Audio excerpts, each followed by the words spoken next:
Bună ziua! Numele meu este Pocreață Dumitru, sunt medic primar chirurgie generală și încerc să vă povestesc despre cum s-a născut proiectul COB.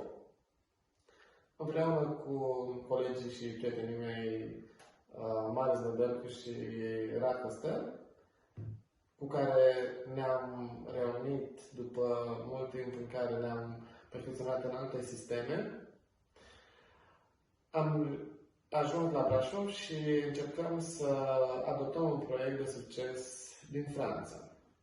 COB este prescurtarea de la Centrul de Obezitate Brașov și în jurul acestui nucleu am reușit să strângem și să implicăm mai mulți colegi profesioniști care își doresc cu tot sufletul să ajute pacienți cu probleme de obezitate, cu probleme de metabolism, în care noi să putem oferi sprijinul prin chirurgia obezității.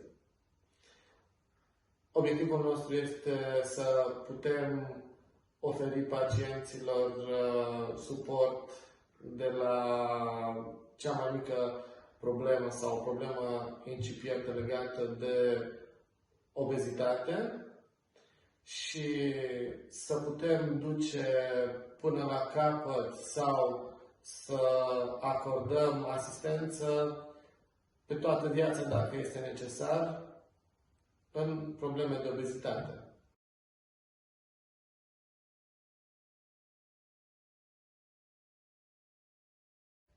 Avem forță și energie. Schimbarea începe cu alegere, continuăm împreună.